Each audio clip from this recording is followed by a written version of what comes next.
My name is Amidove, and I'll be talking about the unequal access of education for women. So what is education?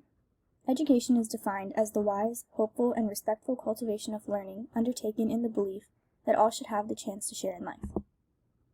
So how prominent is the issue between the unequal access of education for women?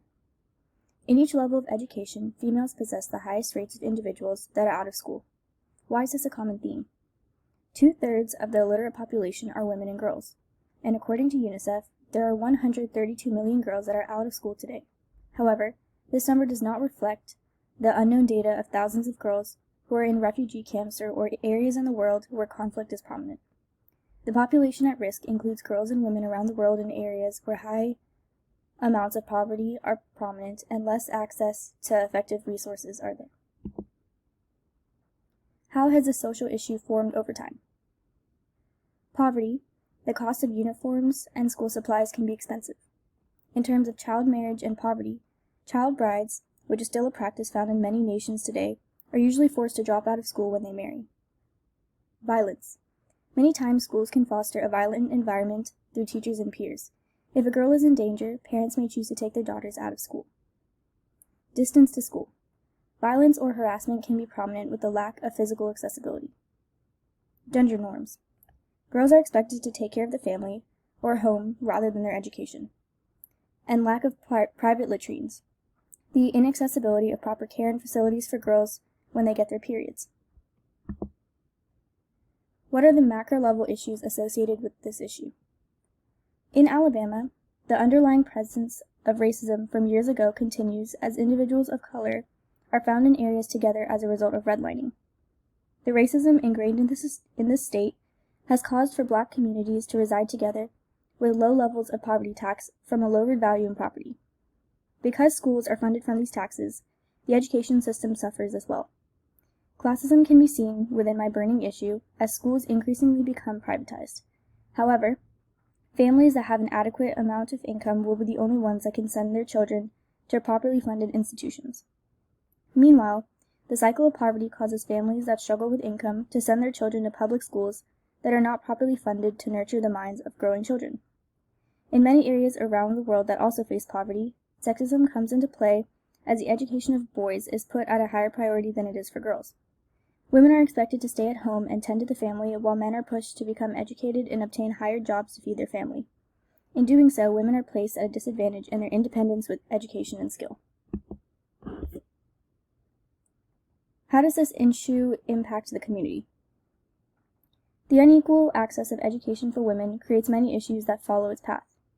As a result of educating boys rather than girls, women are unable to attain high-paying jobs that have the possibility to put them out of situations of poverty. In many developed countries such as the United States, there is a significant difference in the number of women in STEM versus the number of men in STEM. Calculated in 2016, 37% of STEM graduates were women in comparison to the 63% for men. When high levels of discrepancy in the number of women attained high-paying jobs are present, wage gaps between genders become more prominent in allowing for men to be paid higher than women overall. On average, a woman working a full-time job will be paid 82 cents in comparison to the dollar paid to a man. As a result of women being educated significantly less than men, high fertility rates in areas of poverty as well as lower life expectancies are incredibly prominent. When women are educated, they prioritize education and careers over starting their families early in life. Because of this, families eventually have less children, lowering the fertility rate. In addition, sexual and reproductive education allows women to be in control of their own bodies, which in turn impacts the number of children being born. Areas with a smaller percentage of educated women are also more likely to have a lower life expectancy overall as a result of an understanding for their own health and those around them. How do we work towards fixing the social issue? In 1973, the Women's Educational Equity Act was passed by the U.S. Congress.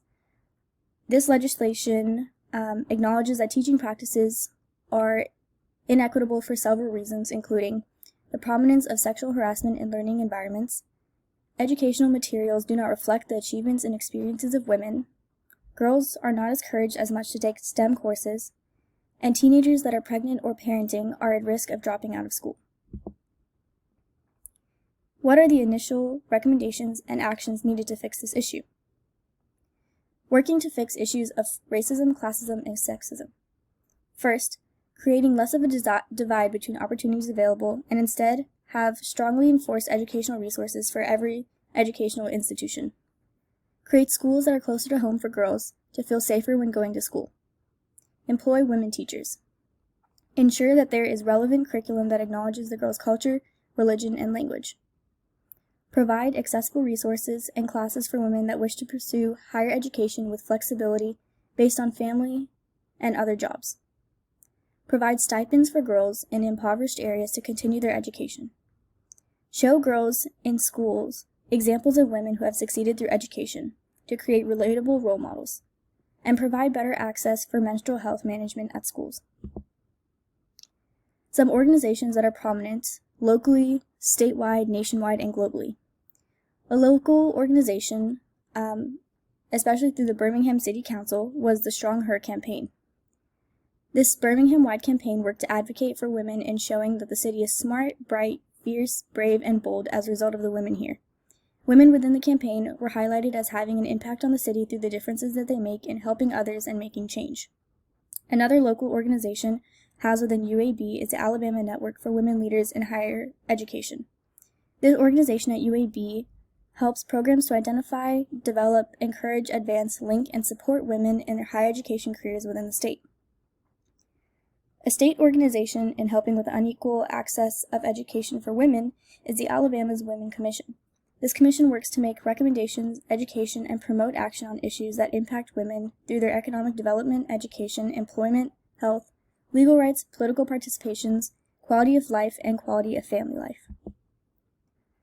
An important national organization is the National Coalition for Women and Girls in Education. This organization provides important action items for school advocates, legislatures, and administrators to help in properly educating girls and women. This organization tackles issues like that of athletics, career, and technical education, pregnant and parenting students, education in science, technology, engineering, and math, sexual harassment and assault, single-sex education, and Title IX. A global organization, Girl Up, an organization founded by the UN Foundation to support UN agencies that focus on adolescent girls. This organization works on issues regarding gender equality, gender violence, education, STEM for social good, and sports.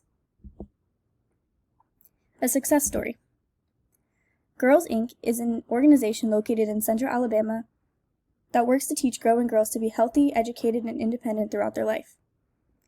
Their motto is the combination of long-lasting mentoring programs, a pro-girl environment, and research-based programming equips girls to navigate gender, economic, and social barriers and grow up healthy, educated, and independent. Raven Johnson was once a member of Girls Inc. when she was 7 years old. Through this organization, she learned to be outspoken and outgoing in everything that she did.